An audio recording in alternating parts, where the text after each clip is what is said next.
Hi, I'm JB Heron with the Old School Gun School. If you guys been watching the news lately, well over a week ago, in a state far, far away, there was a very well televised law enforcement arrest that resulted in the death of the suspect. It became a piece of sensational news. It was shocking for us viewers to watch. And it became outrageous and it became sensational. We just couldn't take our eyes off of it. And we watched it over and over again till the next day and the next day and many days and past a week. And we just can't take our eyes off of it. It just keeps going. It became a national news and that we just cannot seem to get enough of. We'll only really believe what we can see. And there was plenty to see in that news broadcast. It was the clip of just a few moments of what really went on. We believe what we can see.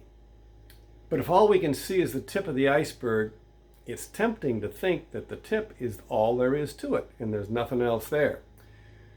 Studies show if we look a little deeper, there's more to see. The news media thrives on reporting what we think will be outrageous. Because if it's sensational and outrageous, we're going to watch it. Because the more dangerous it is, the more outrageous it is, the more we want to watch it, and we want to watch it some more and over and over. So let's talk a little bit about how the news media affects our lives. We all have a thirst for news. We want to know what's happening, who done it, what's going on. Learning, the gathering of knowledge, is really a powerful part of our lives. We turn to the news media to inform us about what's happening, what's going on. Because, as you know from before, right, knowledge is power. And so the more knowledge we have, we feel just a little bit more powerful. Maybe more powerful than someone else who has not yet gotten all that knowledge. So the more stuff that we can gather, maybe we're a little more powerful than the next guy. And that powerfulness makes us feel secure. If the news is good news, then everything's okay. There's nothing that needs doing. Nothing needs to be fixed or worked on. The stock market is up, inflation is down, the job market is stable and secure. A big factory just got another brand new order. There's plenty of work for everybody. We change the channel quickly because we're not interested in stuff that doesn't need our attention to be fixed. Good news is boring. It doesn't require us to do anything about it. And we're in search of something that we can do something about. But if it is bad news, our world does feel out of balance. Something needs to be fixed. It's not normal. It's outrageous. Somebody ought to do something, we say. And us viewers are attracted to witness what appears to be an unthinkable thing. Wow, it is a disaster. It's a tragedy. How does the news media work? Well, the news media stays in business by selling advertising space to businesses who would like to sell us viewers something. They'd like to sell us their products. They'd like to sell us their services. So the larger the media audience, the more valuable and expensive that advertising space. So the media wants to have as big an audience as possible.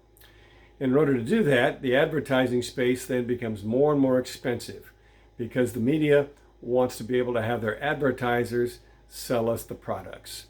The larger the news media audience, the more they can charge. So the product is the news. Now, we didn't turn in to watch the ads and then fast forward through the news, but the ads are there and we absorb them.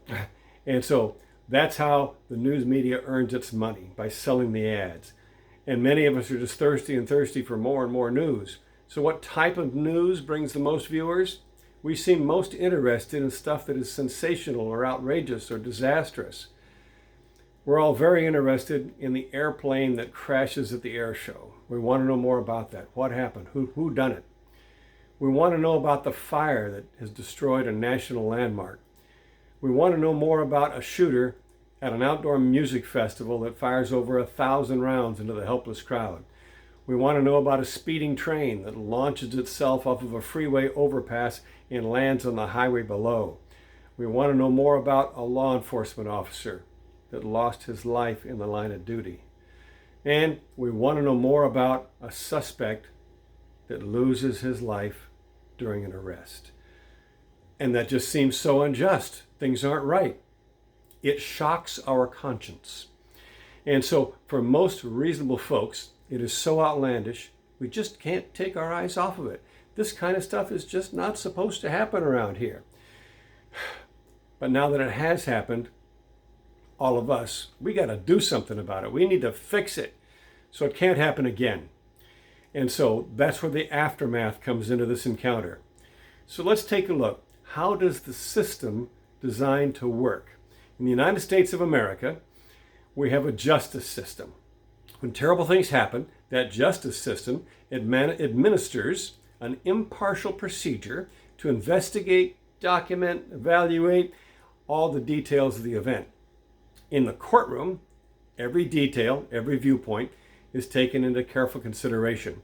There are a panel of unbiased American citizens that are there to help clarify what happened and come to a consensus on what should be the repercussions of the actions of those people that were involved.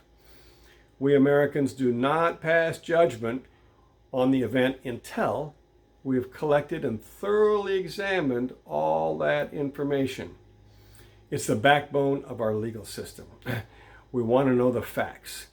It's our best shot at treating everyone with fairness. We all strive for fairness, but sometimes things just aren't fair.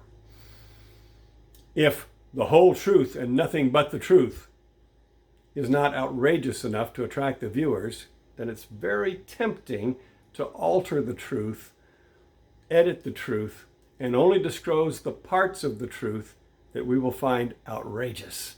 Because if it's outrageous, we want to be the audience for that. Because the media is there to fan our flames in order to keep us watching. Because it keeps us watching, it keeps the revenue service coming in. And so they're going to show us what we want to see. Think of the news stories that have only shown us a peek of the whole story. And they withhold the parts that may temper our rage. They're only going to show us that stuff that really shocks us and fills us with rage. The whole purpose of the news story is to inspire us to join their cause, the news story. They want to sell us on their way of thinking. Then, us new recruits will match a profile that is attractive to their advertisers. And then the advertisers are predictable, and they know that we will be tolerant and acceptive of those suggestions they make to us.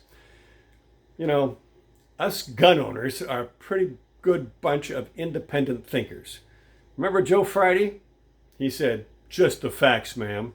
Yeah, we're looking for the facts. So dig into the stuff that's hard to find. Become well informed. Do your own thinking. If you have questions or comments for me, please send them to jb@oldschoolgunschool.com.